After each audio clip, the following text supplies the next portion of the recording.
नमस्कार दोस्तों।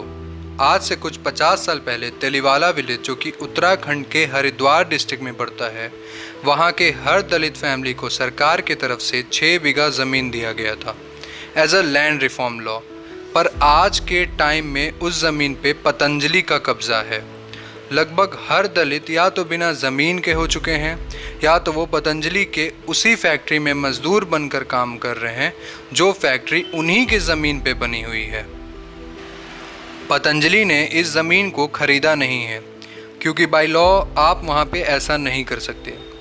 इसे rule of abolition of ज़मींदारी system के लिए बनाया गया था, यानी कि ज़मींदारी सिस्टम हटाने के लिए बनाया गया था।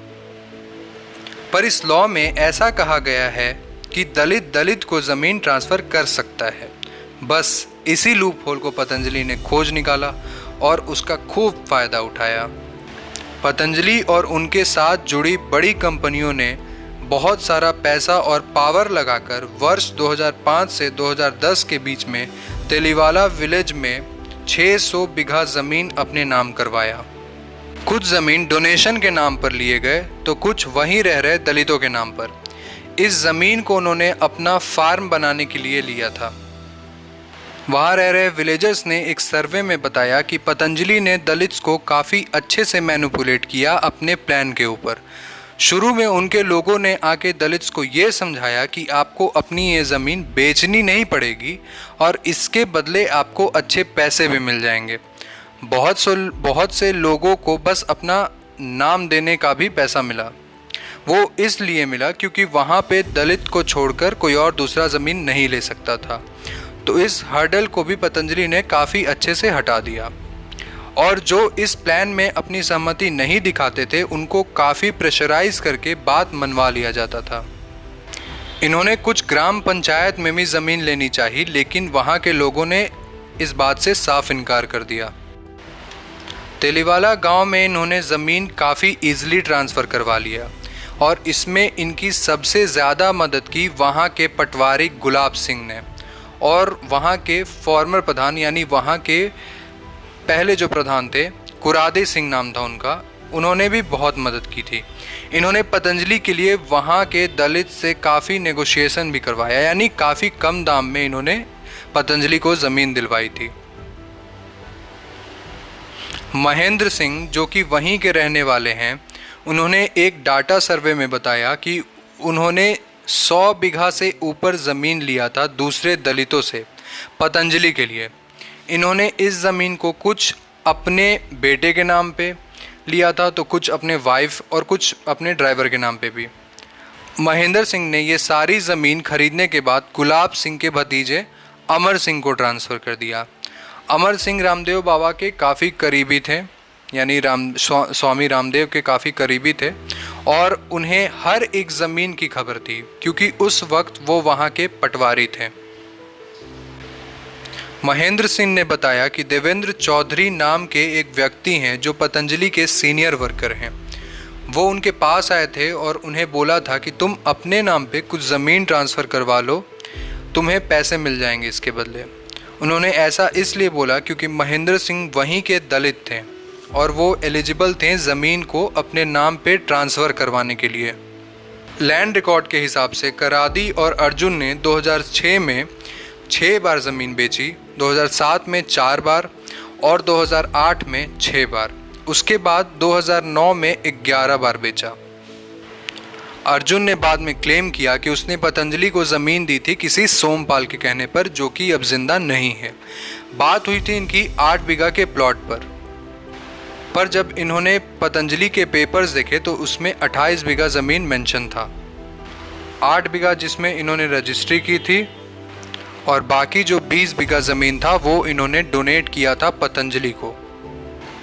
अब एक किसान आदमी जिसकी रोज़ी रोटी ज़मीन से ही चल रही है, वो भला किसी को डोनेट कैसे कर सकता है?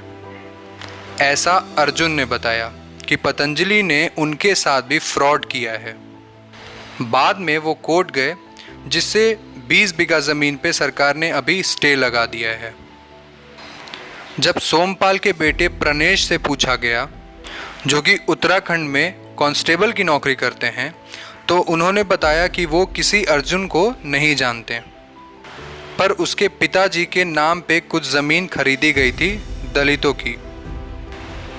उसने बताया कि उसके फादर को ड्रिंक करने की आदत थी और इसी वजह से वो कुछ पैसों के लिए ये सब काम में इन्वॉल्व होते थे। प्रणेश ने बोला कि उनके पास 1 इंच भी दलितों की ज़मीन नहीं है।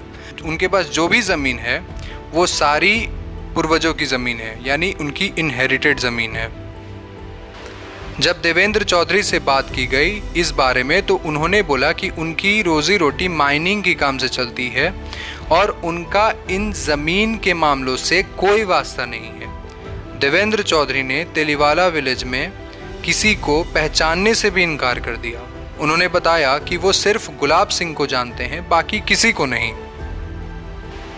चलिए अब जानते हैं कि कैसे जबरन ज़मीन बेचने के लिए फोर्स किया जाता था गांव वालों को, विलेजर्स को। कुछ ज़मीन पे इन्होंने जबरन भी अपना कब्ज़ा किया था। श्याम सिंह, जो कि तेलीवाला विलेज के ही रहने वाले हैं, उन्होंने बताया कि जब उन्होंने अपनी ज़मीन देने से मना कर दिया तब उनके ज़मीन के चारों ओर पतंजलि ने अपनी फेंसिंग करवा दी। फिर श्याम सिंह के पास कोई दूसरा चारा नहीं बचा सिवाय ज़मीन पतंजलि को देने के। 2011 में तहलका के सीनियर ऑफिसर जब इंस्पेक्शन के लिए पतंजलि फूड पार्क में गए तो उन्होंने वहाँ पे एक प्रॉपर्टी देखी जिसमें कुछ फसल लगाए हुए थे। तो उन्होंने पूछा कि ये लैंड किसकी है। तो इस पे आचार्य बालकृष्णा ने बोला कि ये किसी सरफरी किसान की ज़मीन है जिसने अपनी ज़मीन देने से मना कर दिया है, पर जल्द ही वो अपने घुटनों के बल होगा। सोचिए, अब ये भाषा एक आचार्य की है।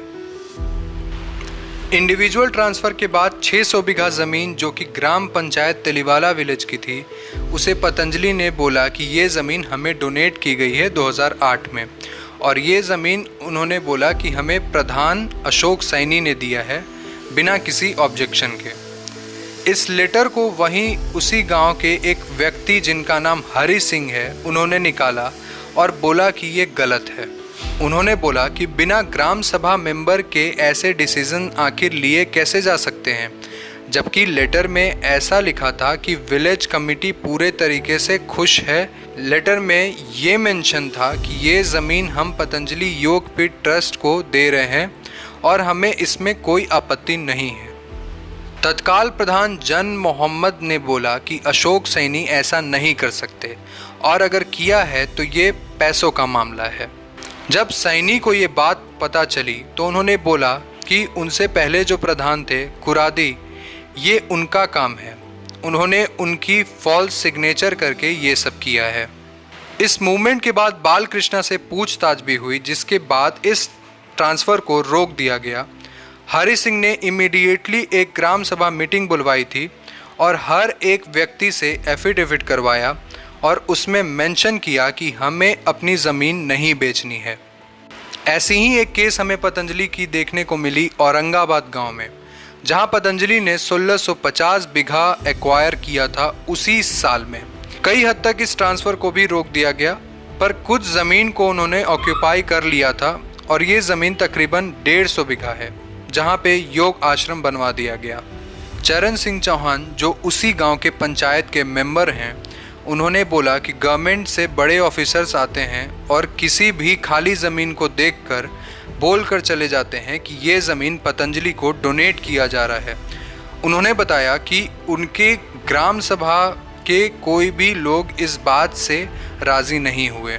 औरंगाबाद गांव में आज भी 150 बीघा ज़मीन जो है वो पतंजलि ने इलीगल तरीके से कैप्चर किया हुआ है और वहाँ पे पतंजलि योग ग्राम बन रही है।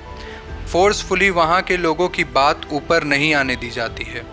वहाँ के लोकल मीडिया को पैसों के दम पर चुप करवा दिया जाता है। वहाँ के एक जर्नलिस्ट ने बोला कि अगर हम इस न्यूज़ को कवर भी कर लेते हैं तो उनके सीनियर्स इसे पब्लिश करने के अलाउंस नहीं देंगे। तो ये थी पतंजलि की जालसाजी की एक छोटी सी कहानी। आप समझ सकते हैं कि आज भी इस तरीके से इलीगल काम हो रहे हैं, किस तरीके से आज भी गरीबों और मिडिल क्लास के लोग की आवाज़ दबाई जा रही है। अगर वीडियो इन्फॉर्मेटिव लगा हो और पसंद आया हो तो एक लाइक और एक कमेंट ज़रूर करें ताकि आगे भी ऐसे केस स्टडी आपके पास मैं ला सकूं। धन्यवाद।